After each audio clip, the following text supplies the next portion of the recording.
Thank you. All right, I'd like to welcome you all to the meeting of the Education Subcommittee of Ways and Means on this, the second day of March. We have two bills on the agenda.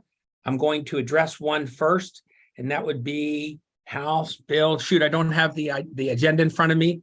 House Bill 4, I'm sorry. Delegate vote, right? 488.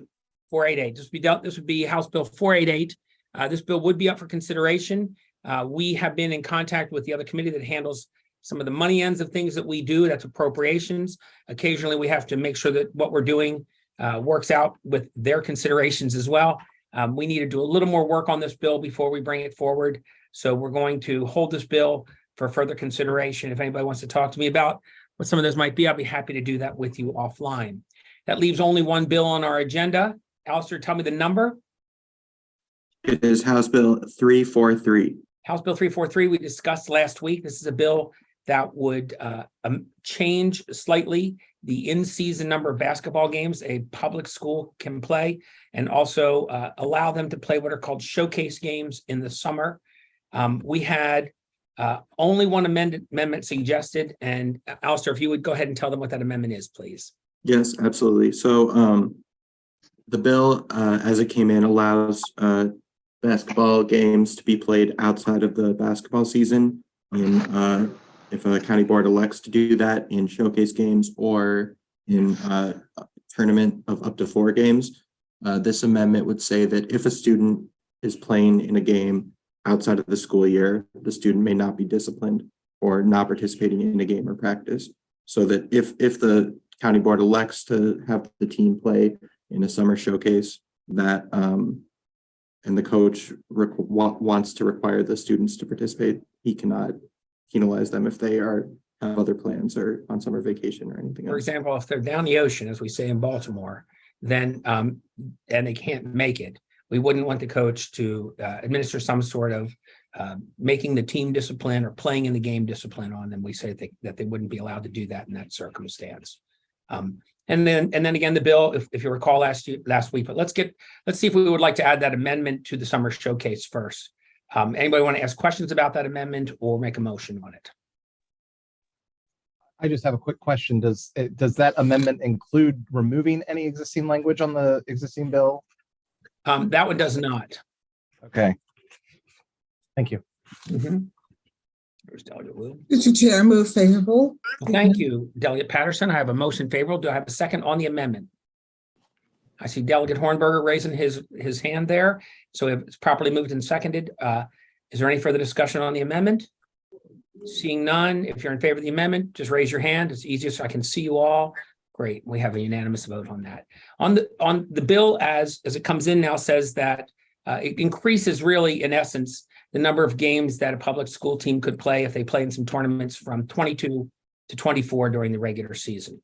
And it makes some considerations originally. There's all kinds of formulas. If you played 20, you played in a tournament, you can play 22. The way it works out is if they play in a tournament of a certain number of games, it could rise to the level of 24 games in a regular season. Is that correct, Alistair? I have that right. That's right. That's pretty much the thrust of the bill.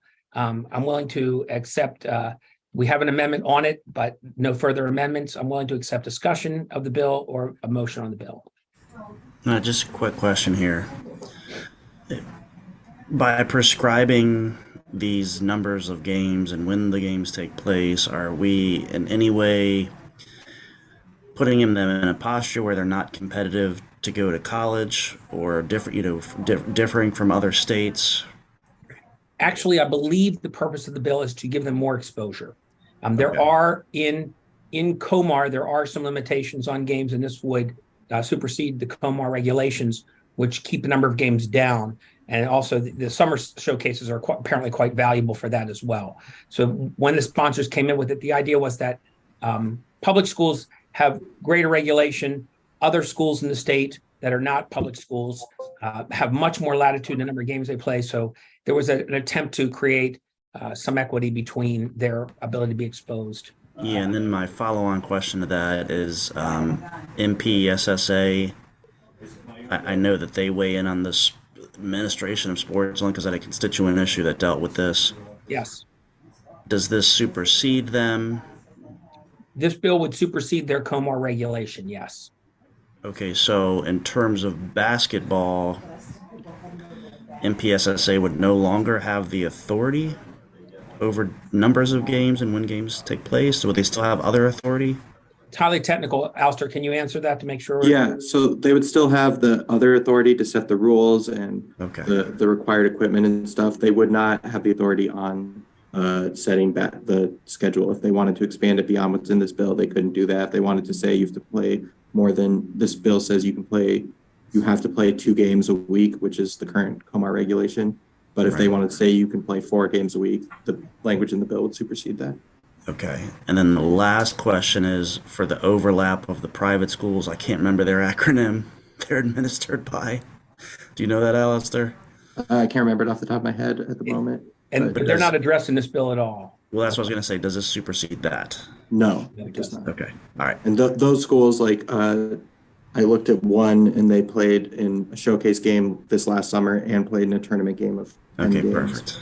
Perfect. Thank you for indulging me. No, great questions. They were very good questions, and I thank you for them. Anyone else with comments, questions, or motion?